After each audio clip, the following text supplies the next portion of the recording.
Welcome to the Smack Happy Design Videocast, where we explore all things web and marketing.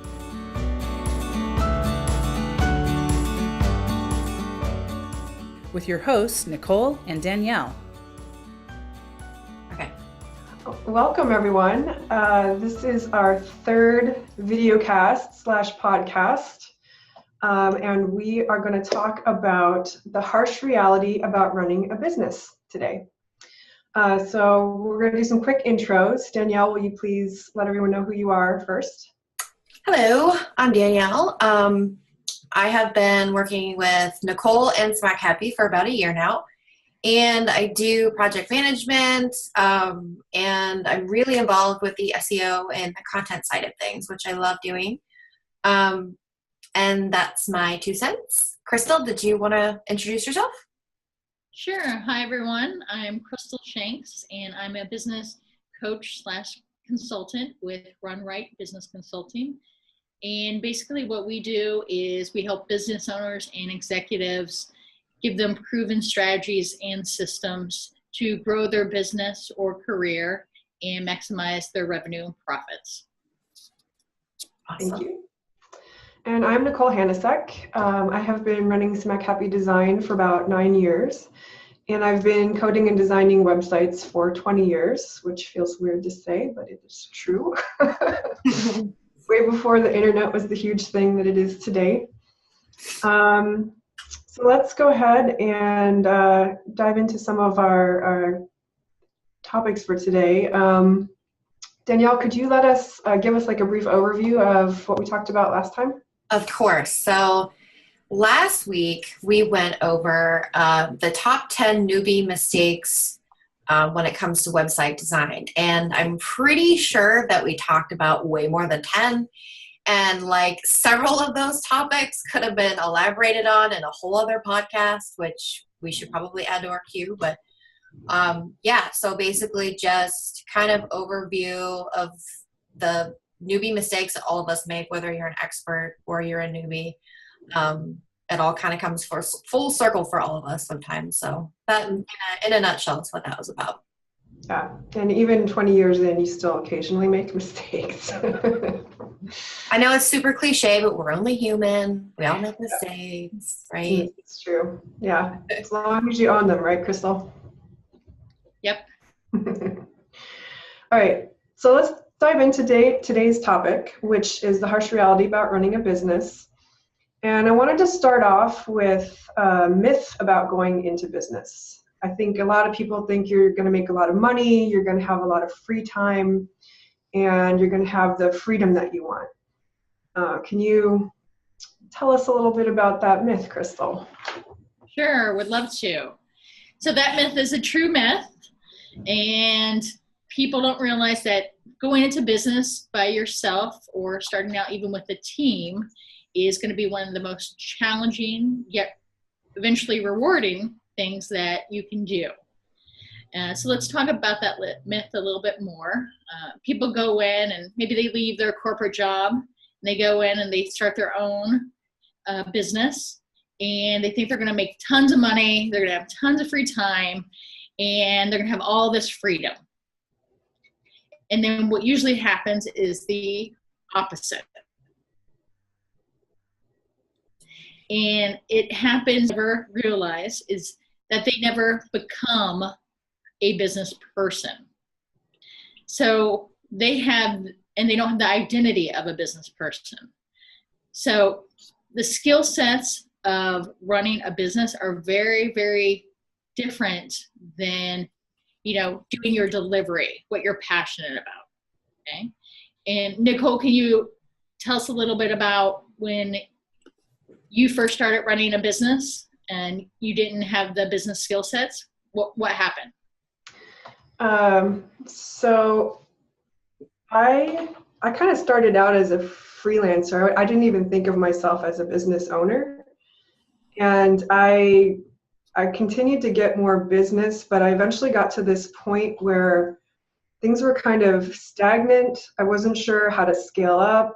I wasn't sure how to, get better clients or how to to build up my team. I wasn't sure how to do any of that stuff, right? I mean, I was good at web design and I was good at graphic design. So those were the things I tackled, and people generally like me. I'm a nice person, so they liked working with me and they stuck with me. But you reach this certain point where you just don't know how to do all that other stuff and kind of grow.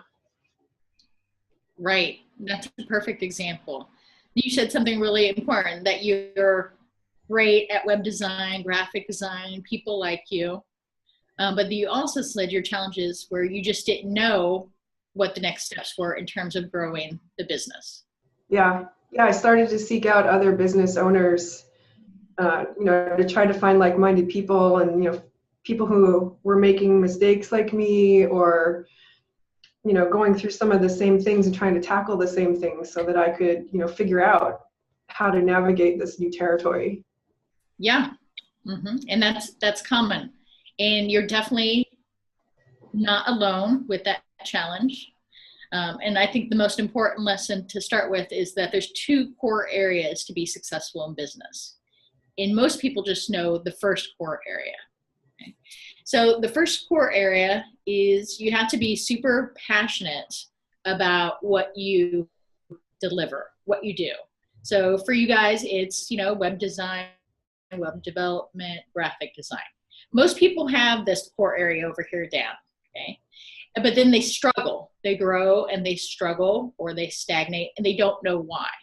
And that's because you had to have this second core area in business, in that you have to become a business person. These skill sets over here are very, very different than these skill sets over here. Okay? But you had to have both to be widely successful. But the great thing about these skill sets over here is that they've already been created. Okay? So I didn't make them up. No one here has made them up. It's more about learning them and learning how to execute them, and to see how it produces tangible results. And with these skill sets over here, they're 99.9% the same across every business across the world. It's just that little tweaking and customizing that you do for your business. Does that make sense to you guys? Yeah, definitely. It's not always going to be the same for everybody. So I think the customization part's definitely like a huge piece of it too, or to me it would be. Which I think, as far as I can tell, we do a really good job at customizing, those kind of things with Nicole's business and Smack Happy and everything. So, and you probably have a good part to do with that, helping her out. And yeah, she had a lot to do with it. Yeah. So, that makes sense in a nutshell.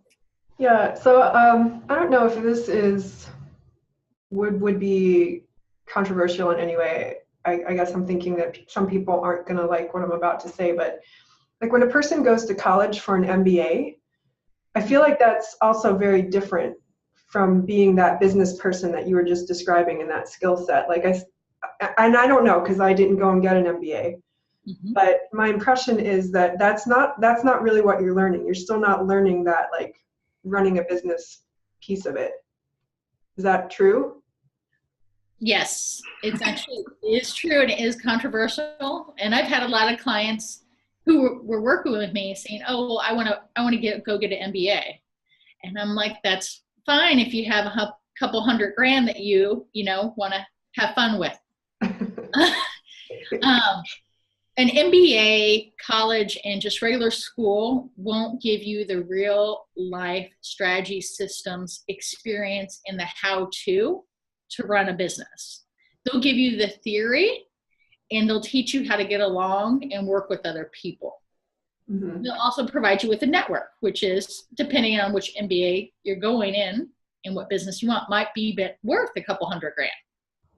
Yeah. But I have an MBA, and I had a really good time.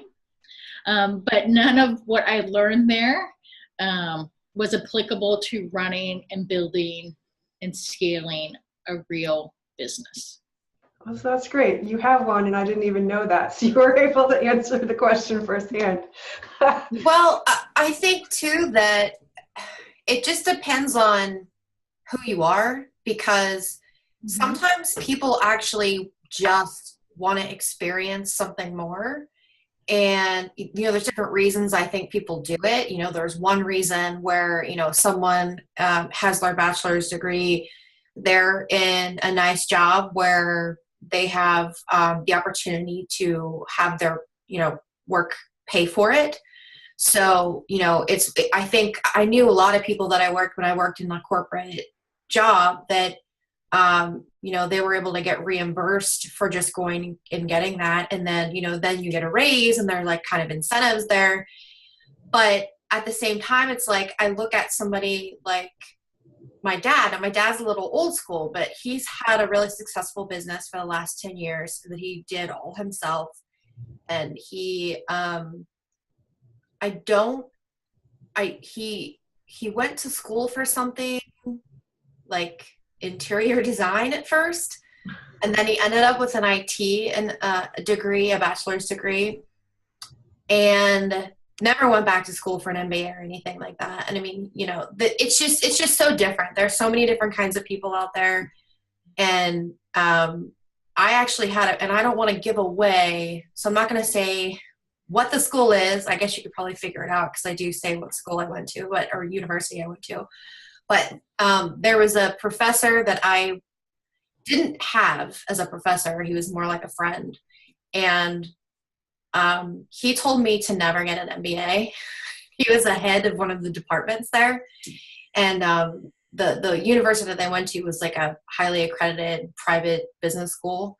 So, they take pride in their MBA program and everything. He's like, nah, it's a waste of money. Don't do it. And for me, he told me it was a waste of money because of my personality. It wouldn't have helped me. So, just in looking into that, it was like, I did my own thing, figured things out, and I don't run a business, but, I'm learning from Nicole, and learning from, I guess, from Crystal through Nicole. So, everybody's different. That's what I chalk it up to. It helps some people, it helps other people, doesn't help other people. Yeah, I also want to liken it a little to, like I went to art school, and there it's kind of the same, right? They're teaching you the techniques and like the philosophy behind it all, but I don't think that they're really able to give you the same kind of experience that you would get in the real world, as opposed to just going out in the real world and trying to do this stuff.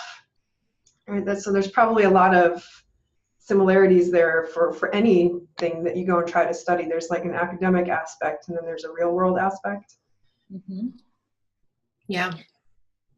Yeah, I think that's an important lesson as adults.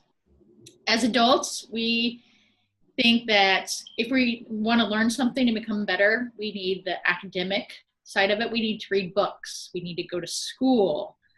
We need to do homework. But let me ask you guys a question. What do babies do before they can talk? They dream. They dream, yeah. But where do they put things? In their mouth. Yes, because they can't talk. So they put it in their mouth and they say, oh, this is good. I'm going to keep this up. Or, oh, this is bad. I'm not going to do that. So a great lesson to think about when we were babies is that's how we learn, by doing and processing and assessing information. So that could be good if you're taking your academic and schooling and actually be able to apply it. Yeah. It can be challenging if you can't apply it, because then you feel stuck. Right. I think a lot of people do too, because there's so much pressure to go to school like now, from parents and like the generation. Like my parents would have never not let me go to college. Like I had to go to college. So I think a lot of people probably feel like that now too, because they feel a little pigeonholed. And I think it'd be interesting to see like what, business owners my age feel about that. I don't know. Mm-hmm. Well, so I'm going to kind of go back to the running of your business. One of the things that Crystal first taught me was the idea of working in your business versus working on your business. You want to tell us a little bit about what that means, Crystal? Sure. Let's just, keep it simple. So working in your business is when you're the technician. That's your delivery. That's what you're really great and passionate about. Now, working on your business is when you are working on the business skill sets over here, being a business owner. So this skill sets and mindset and identity are very different than the technician side of it. But you need both of those to be successful. But one thing that's important to know is if you stay in the technician side, you're going to hit a plateau at some point. And that's where you might feel, stagnant or challenged or confused on why you're not growing. And it's because you need to shift and go over here and figure out what you need to do on the business side to get over that plateau. And the technician side, if you look at your hourly rate at the technician side, and then you look at your hourly rate working on the business, over here is about 1,000 times more hourly rate than your technician side. Do you guys know why I say that? No. Short answer. Nicole? I'll take a guess. It's because you're taking the risk of owning the business and running the business, and you have to know all the pieces, all the ins and outs, and set up the process. And there's a ton of work that goes into it, I guess. Yep. Mm-hmm. So let's just do a couple of concrete examples of working on the business and how that can exponentially make you more profitable, okay, and make a lot more money.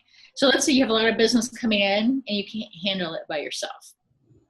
So then you'd have to go over here and say, I need team members, okay? Whether that's team members to help us, actually do the work, or team members who are admins to make the work and workflow more efficient. So now, let's say you have 3 team members, 2 who are doing the delivery and 1 who is doing the back end, clerical admin work to support the ones who are doing the work. So now you're not alone. Now you have 4 people on the team, and that's including you, instead of 1. And now you can handle all that work. And now you're more efficient because the admin is giving all the team members everything they need to do to be successful. So they don't have to do lower level work. And so how much more money do you think you would have then if you expanded your team versus just you? So we have 4 people, so 3 or 4 times the amount? Yes. And you can bring on new work as well and keep growing in a sustainable way. Mm-hmm. Does that make sense? Yeah, I think that makes a lot of sense. Thinking of kind of how we're set up now,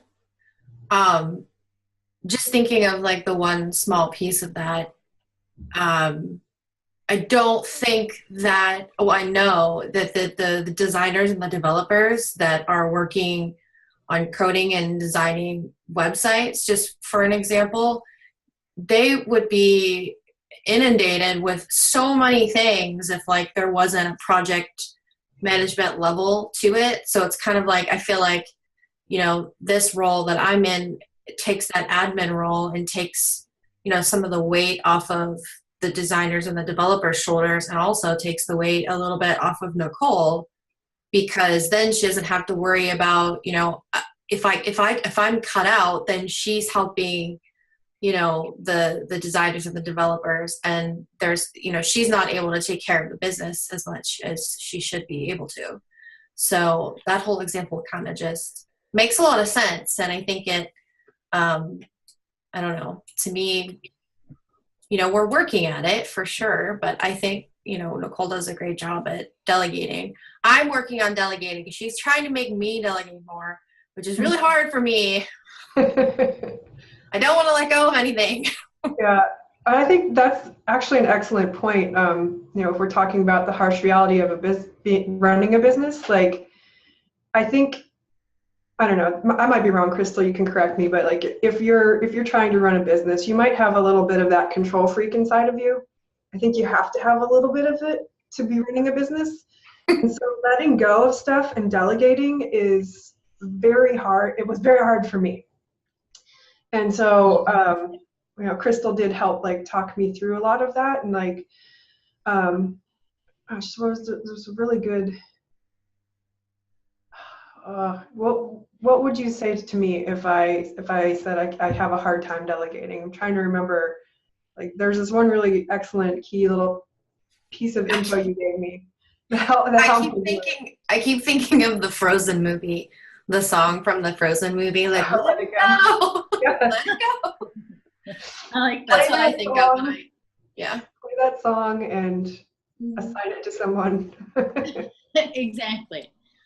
Well, I don't exactly remember what I said to you because I have a couple sayings, but I probably first start with a question to get you thinking. And I'd probably ask you, if you don't delegate, where will you be in 10 years? Buried. Yes. Exactly. That is the right answer. Probably dig into You can take that in different forms too. I'll be buried. Exactly. Then I would say, okay, if you just have you and you're having challenge delegating, which a lot of our clients do, because there is that control. This is your baby. You just wouldn't give your live baby to a stranger. That doesn't seem right. You'd want to check them out first, make sure that they're credible. So that's the same thing when you're building out your team. You want to vet them very carefully, and you want to hire slow, fire fast is the rule of thumb. But you want to make sure that you delegate and not abdicate. So delegation is training someone, making and supporting them. Abdicating is say, and go do this, and not explaining anything. Okay? Mm-hmm. And the goal is not for your team members to be 100% of the business owner. Okay? That's not the goal. You want your team members to be 80% of you. Because if they're 80% of you and you have 3 team members, well, then that compounds. Yeah. Does that make sense? Yeah, that does make sense. And if I could take the delegation versus abdication like a step further, another thing that I try to do is I try to express the outcome I want, as opposed to saying, do it this way because this is exactly how I want it to look, right? Like I don't want to very specifically give instructions on how to accomplish the task. I want someone to try to work through it and think through it and figure it out on their own, because it's a better way to learn and grow and learn how to do things. Yeah, makes sense. I feel like this is what like teacher. So like when you were in high school or middle school or something, and there was that teacher who you felt like tricked you. By throwing in like a trick question that like kind of was right, kind of wasn't right. There was a couple of answers. Like it's like that, but like I don't get mad about it anymore because it's life, you don't always have someone directing you to the right answer. So that's a good way to look at it, I think. Yeah, and especially in our business particularly, there's like so many ways to do something. There's no right or wrong. There really isn't. Yeah. Now, but I think there's ways to you can learn to do these things more efficiently. So, and it depends on the situation. So, if there's any kind of second rule to that sort of thing, is to trying, thinking through and learning, and then figuring out, what the best way is to do that thing in that situation. So I know that's a lot of vague words there, but everything is so crazy in marketing and web design and websites, and there's not one right answer. So yeah.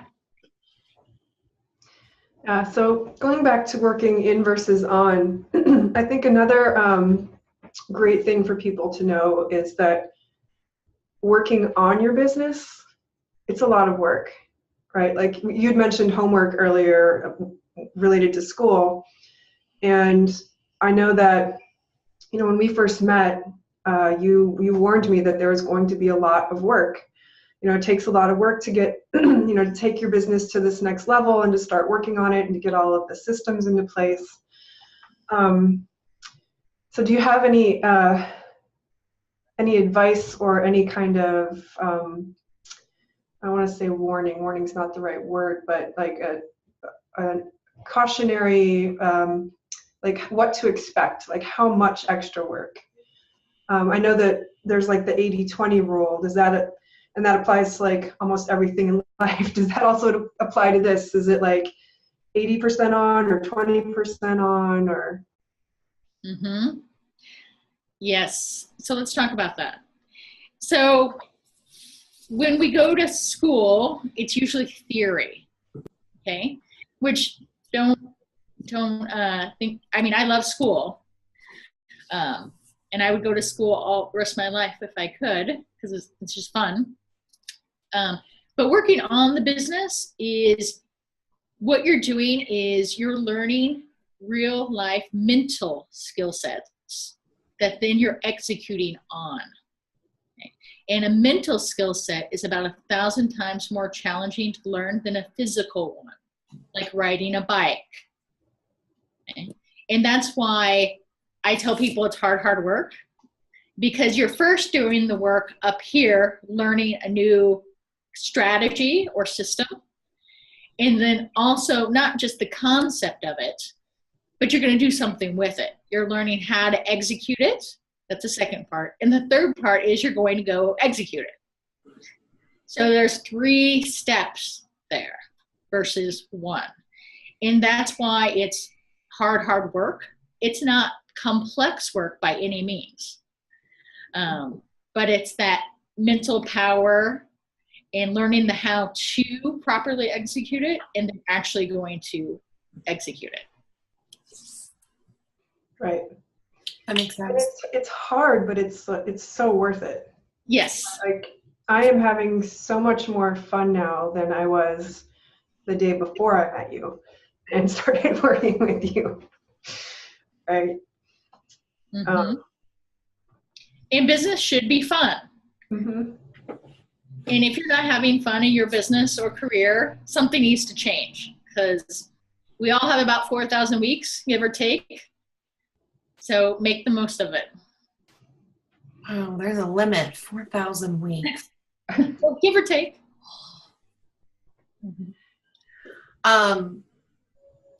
This is kind of on topic, off topic, but I don't even think that I realized that I could have fun with what I like doing.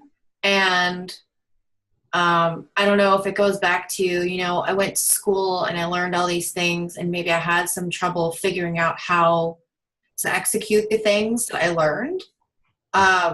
Trying to push myself into like a certain area, a certain career. There's things out there that work against you in some way, shape, or form.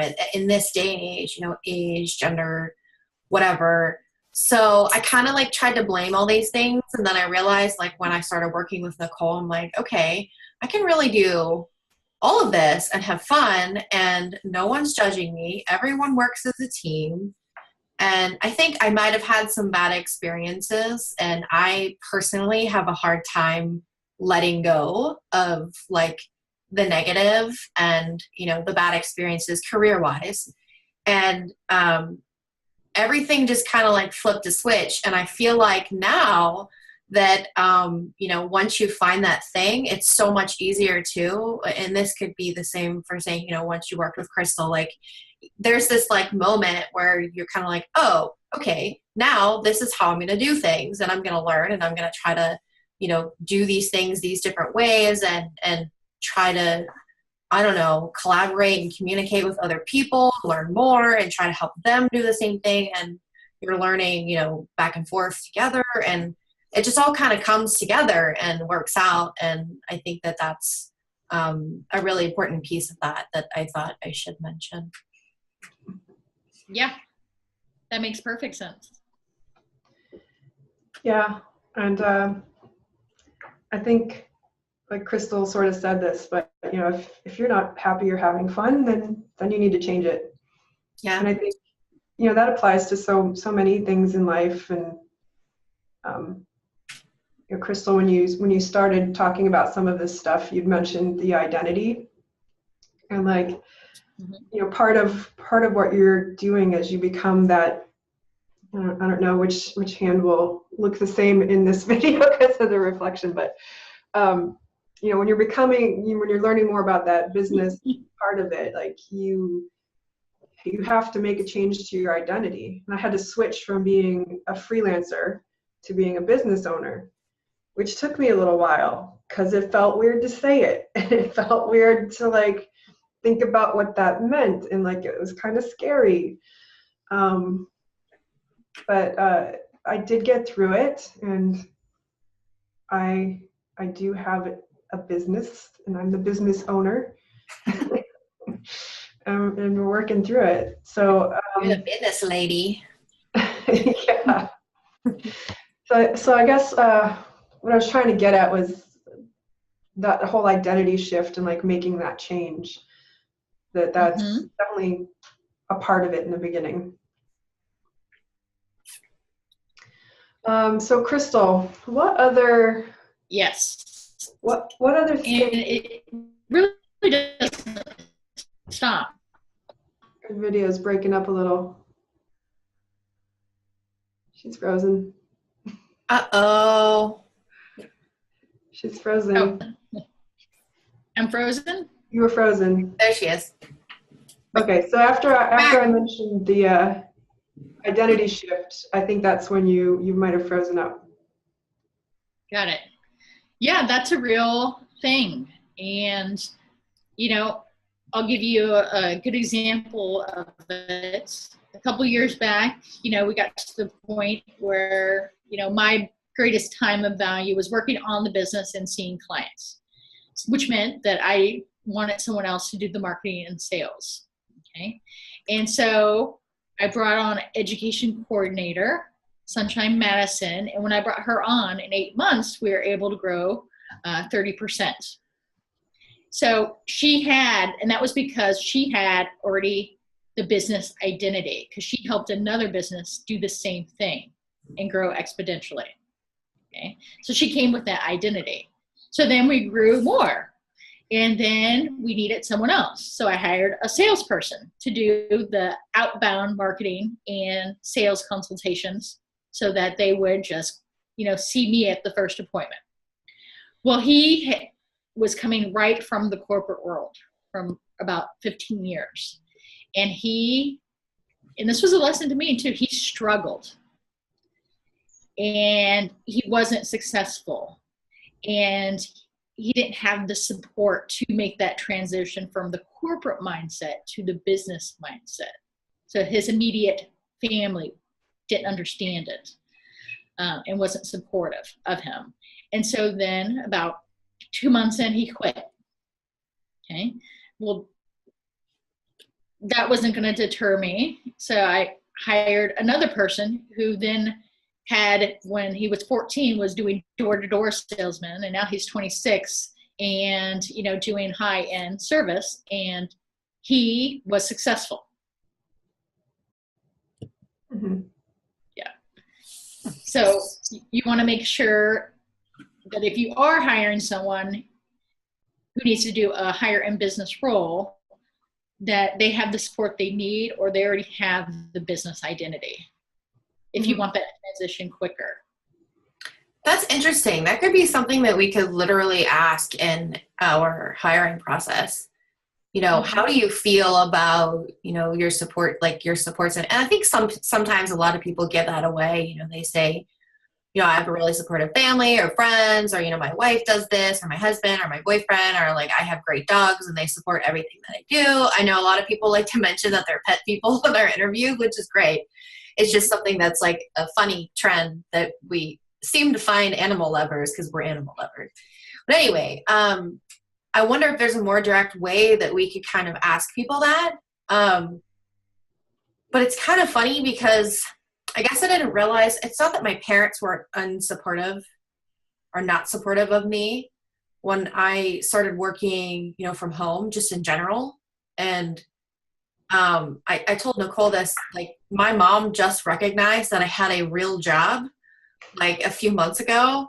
And so I don't know if it's just the fact of, like, maybe it's sort of a generational thing, like where people still think like a work from home thing is like, you're, I don't know, doing surveys or something to make money. Like, I just remember when, all that came out, stay at home moms, like, you can stay at home and fill out surveys and make $5 and whatever, that stupid, like, spammy stuff that first came out.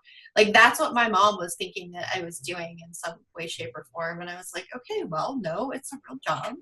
I'm applying the things that I've learned through my other jobs and through school that I went to. And I don't think she understands what I do anyway at this point, but I think it'd be interesting to find out, from other people how, even that story, I just like hearing people's stories personally. I like hearing, how they came about what they're doing, maybe these little things that happened in life that kind of push them one way or the other. Yeah. So in your opinion, I guess, could you just ask that directly, or is there like a good way to kind of ask, candidates that you're looking to hire, for that kind of thing? Mm-hmm. Yeah, there is. I mean, one is, of course, just that doesn't reveal everything. So, for example, if you're hiring a salesperson, I would dig deeper with questions around, what sales goals and experience do you have? What did you sell? Was it a product or a service? Because those are two different things to sell and a different skill set to sell. And really focus on the outcomes of that. And to see if, they did have success, or maybe, they were just selling cupcakes for $1.99 instead of, high-end software for, $10,000. Yeah. So there's a lot of variables there. And just thinking about your product and service and what you would need, what questions you would need to ask to see if they have that business mindset. Yeah. And identity. Mm-hmm. I know in our particular case, our whole team is remote. And Mm-hmm. I think what is helpful for us hiring someone is if they already have that kind of remote skill set where you're logging your time, you're not running off and doing the dishes in the middle of the day. You can set your own boundaries around what it means to sit at your desk at home and work. If someone's coming off that corporate job into a work at home job, there's definitely a big shift there. And I know the first time I tried to go freelance, I failed at it because I was doing the dishes, I was procrastinating, I was, doing all of the things that the house was calling me to. Mm-hmm. So the second time around, I was very specific and I set some rules. I was like, all right, no dishes. I work between 9 a.m. and 6 p.m. Mm-hmm. And luckily I didn't have any family issues, but I have, spoken to other, people in this same position and like, oh yeah, the neighbor says just mail it to my neighbor because they'll be home, right? Everybody just assumes that because you're home, you're available. Yeah. So I think we could do like a whole topic on remote working and, what that really means to work from home and like some of the boundaries and parameters that you really need to put around it. Absolutely.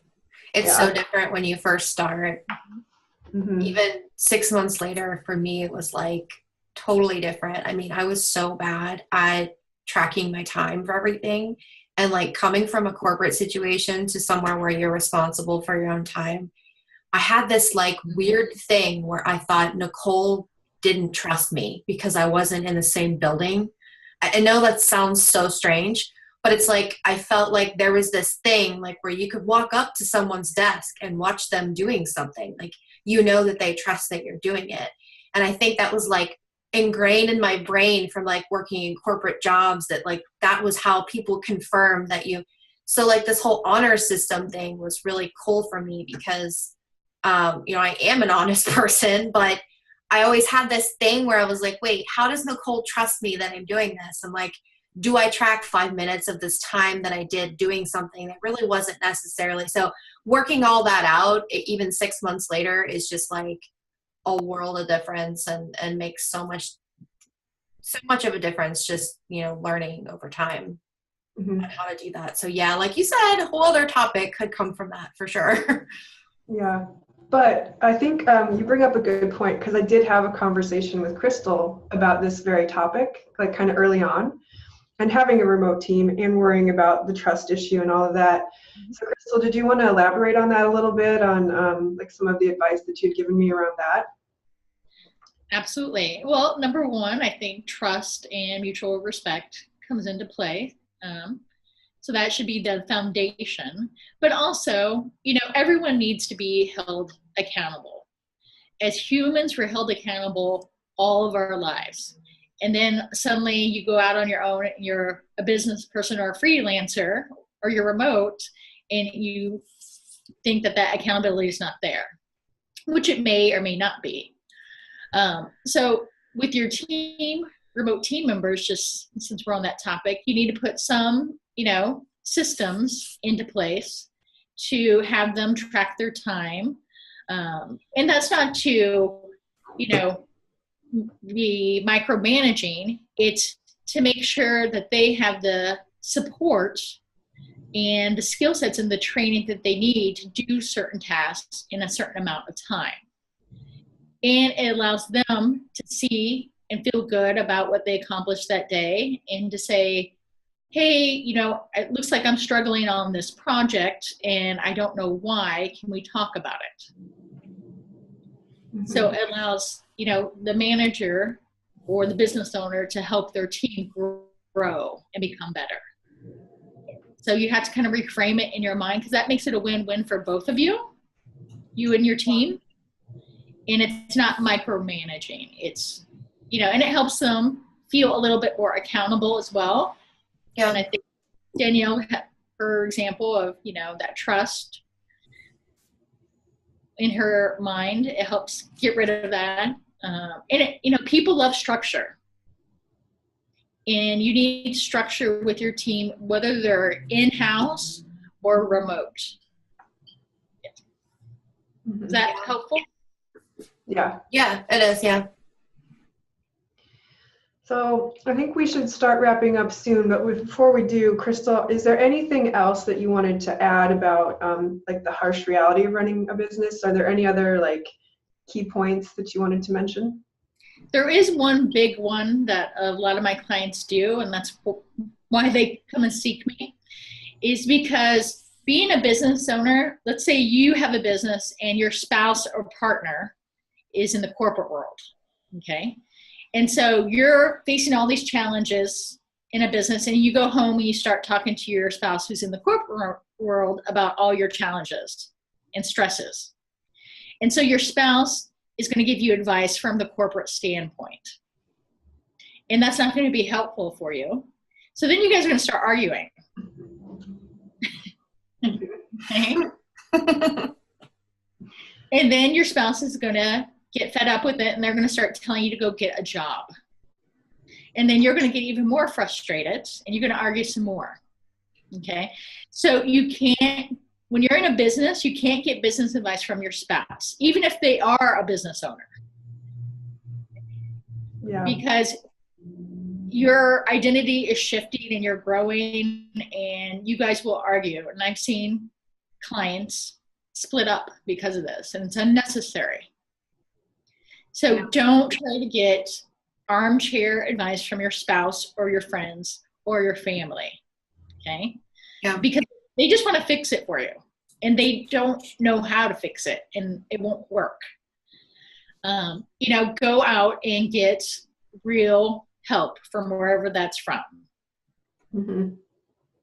I know I've mentioned my mom and dad quite a few times, but I've seen this situation between my mom and dad simply because they didn't understand each other, and they didn't understand, you know, one type of job versus the other type of job, and the differences there are between, you know, running a business and working for a company, where you don't have to worry about all these other things. So that's interesting that you say that, because it is super easy to do. And I think I can say the same thing too. I know I've gotten arguments with my husband, but luckily he's like a super duper laid back person. We both are. So we kind of let a lot of things just woo, which is great. I lucked out with that. But I can see how easy that would be. And that's a shame that people actually break up over that stuff.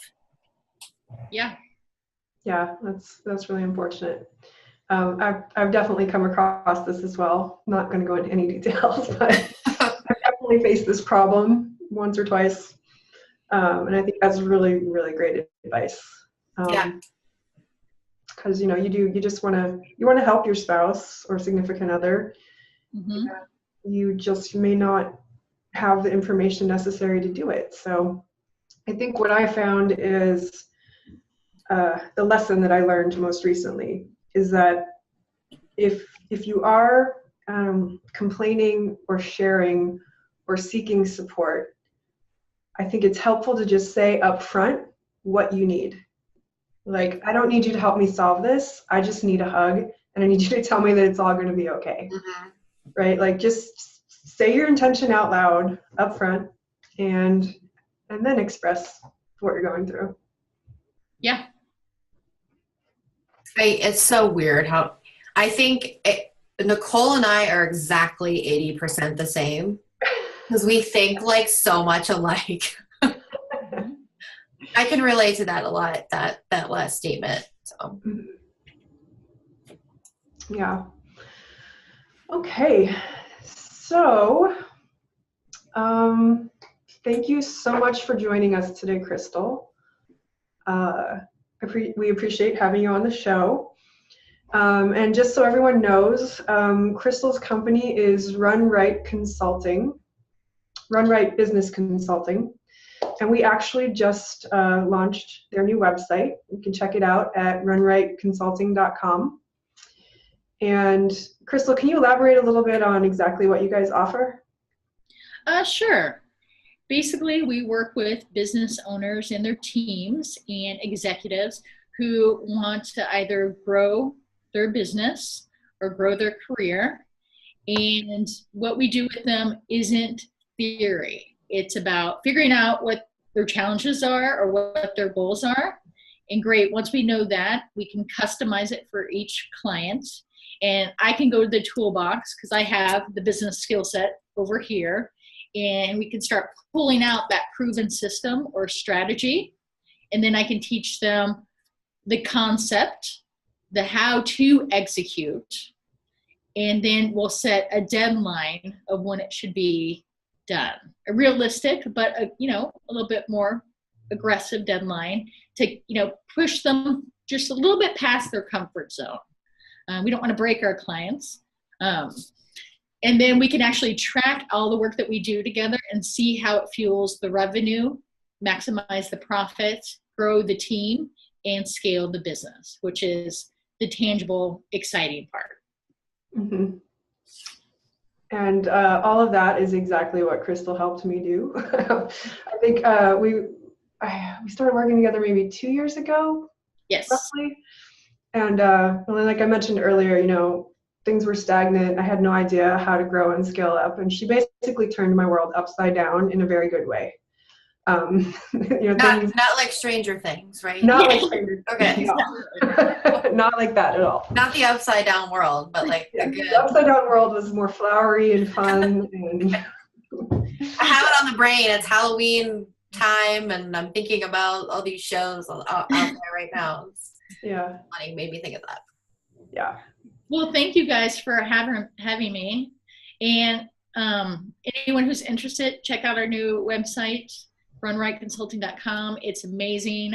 They did such a great job. So thank you both and your team. And we love it. And we're getting, a prospect a day from it so far. So thank you. It's only been a week. Yeah. Okay, so next time we are going to talk about why consistency is important.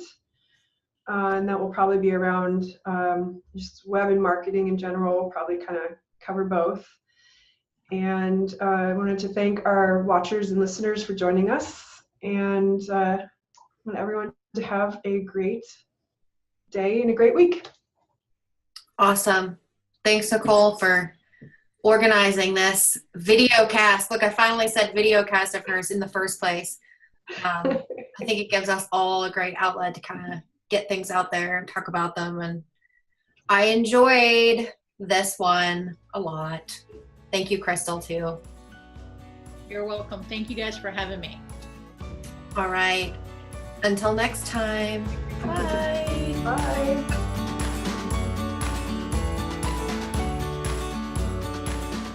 Thank you for listening to the Smack Happy Design Videocast. For more information and downloads, visit smackhappy.com/videocast, where you'll find more episodes and the opportunity to subscribe on YouTube or iTunes. You can also sign up for our newsletter delivered to your inbox monthly. And if you enjoyed this episode, please share it with your friends and colleagues. Again, that's smackhappy.com/videocast. See you next time.